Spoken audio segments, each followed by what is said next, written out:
بسم اللہ الرحمن الرحیم۔ آج میں بات کروں گی اعمال کی نیت کے بارے میں۔ انما الاعمال بالنیات، اعمال کا دار و مدار نیت پر ہے۔ قرآن پاک میں بھی ہمیں مختلف مقامات پر اعمال کی نیت کے بارے میں بتایا گیا ہے کہ اگر ہمارا کوئی عمل چاہے کتنا ہی اچھا ہو لیکن اس کی نیت صحیح نہیں ہو تو اس کا کوئی ثواب ہمیں ملے گا نہیں۔ یعنی مثال کے طور پر اگر کسی انسان کے پاس بہت سارے پیسے ہیں اور اس نے کوئی فلاحی ادارہ کھول دیا ہے لیکن اس کی نیت لوگوں کی مدد کرنا نہیں بلکہ اپنا نام جو ہے اس کو روشن کرنے کے بارے میں اس نے نیت کی ہوئی ہے کہ لوگ میری تعریف کریں گے، تو اسے اس کام کا کوئی ثواب نہیں ملے گا۔ اسی طرح قیامت کے دن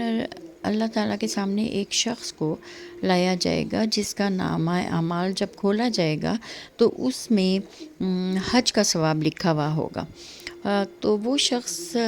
کہے گا کہ اے اللہ پاک، میں نے تو حج ادا نہیں کیا۔ تو اللہ تعالیٰ فرمائیں گے کہ جب لوگ حج کے لیے جاتے تھے تو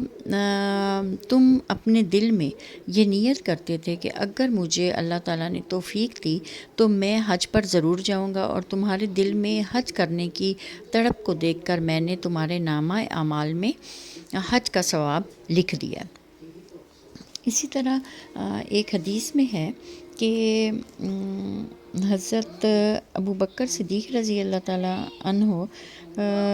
فرماتے ہیں کہ رسول صلی اللہ علیہ وسلم نے فرمایا کہ جب دو مسلمان تلواریں میان سے نکال کر آپس میں ایک دوسرے پر وار کرتے ہیں تو قاتل اور مقتول دونوں جہنم کے مستحق ہیں۔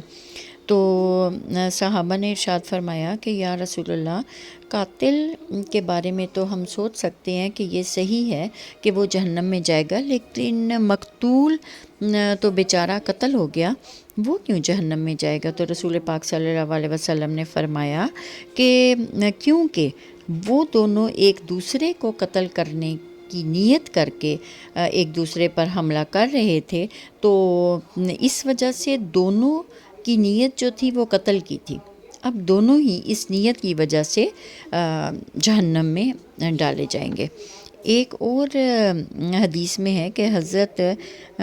جابر بن عبداللہ انصاری رضی اللہ تعالیٰ عنہ سے روایت ہے کہ رسول صلی اللہ علیہ وسلم کے ساتھ کچھ لوگ جو ہے وہ جنگ میں شریک ہوئے اور انہوں نے پوری تیاری کی اور وہ جنگ پر روانہ ہو گئے۔ اب جب یہ لوگ وہاں سے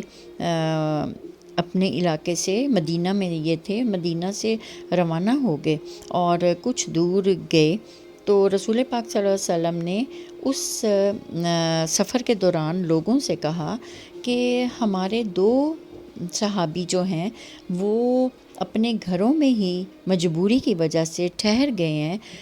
کیونکہ ایک جو ہے وہ بیمار تھا اور دوسرا جو ہے اپنے والدین کی اسے خدمت کرنی تھی، اور وہ ہمیشہ سے ہمارے ہر غزوہ میں، جنگ میں ہمارے ساتھ شامل ہوتے تھے، اور اب بھی انہوں نے اس کا ارادہ کیا ہوا تھا ہمارے ساتھ لڑائی کا، تو انہیں اس جنگ میں شامل ہونے کے پورا ثواب دیا جائے گا۔ اسی طرح غزوہ بدر کے موقع پر جب ہمیں معلوم ہے کہ 313 اس میں صحابہ شامل تھے، لیکن اصل میں اس میں 313 نہیں بلکہ 305 صحابی شامل تھے، کیونکہ 8 ایسے تھے جنہیں رسول پاک صلی اللہ علیہ وسلم نے راستے سے مختلف مقامات پر سے واپس بھیج دیا گیا تھا، جس میں حضرت عثمان رضی اللہ تعالیٰ عنہ بھی شامل تھے۔ اور چونکہ یہ سارے لوگ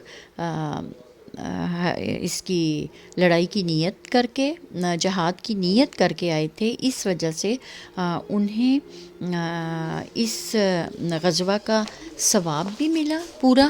اور جب مال غنیمت تقسیم ہوا تو رسول پاک صلی اللہ علیہ وسلم نے ان سب کو اس مال غنیمت میں بھی شریک کیا۔ اور اب بھی آج تک ہم جب غزوہ بدر کے مجاہدین کے بارے میں بات کرتے ہیں تو ہم کہتے ہیں 313 مجاہدین شامل تھے، کیونکہ رسول پاک صلی اللہ علیہ وسلم نے خود ارشاد فرمایا کہ ہمارے ساتھ 313 لوگ شریک ہیں۔ تو نیت کے بارے میں جو ہے وہ اتنے زیادہ ثواب کا اور کسی عمل کے پورا ثواب جو ہے